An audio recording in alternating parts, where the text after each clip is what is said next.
नमस्ते प्रणाम हर हर महादेव। कैसन बनी रे सबे।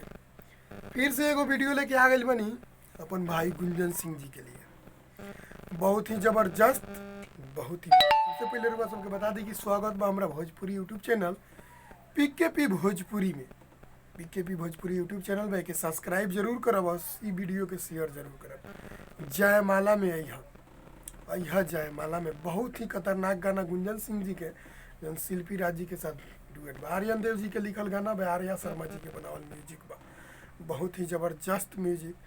आई भोजपुरी यानी सैड सैंग गाना के रिलीज बे म्यूजिक कंपनी पे रिलीज कल गई बा।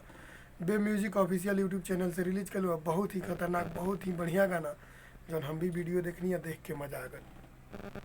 रउआ सब वीडियो के देखी, ढेर सारा प्यार आशीर्वाद दियो, बहुत ही शेयर करी गाना के, काहे कि बहुत ही जबरदस्त, बहुत ही अच्छा गाना लागल और बहुत ही खतरनाक वीडियो बनल बा।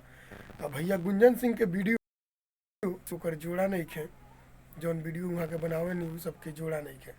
तो वह सबके बता दी कि भोजपुरी में एगो अलग पहचान देवे वाला बहुत ही बढ़िया वीडियो बनल बा गुंजन सिंह जी के। तो वह सब ढेर सारा प्यार आशीर्वाद दी और गाना के सुनी और वो वीडियो के देखी, ढेर शेयर करी, क्योंकि बहुत ही ज़बरदस्त गाना लागल और बहुत ही मस्त वीडियो लागल।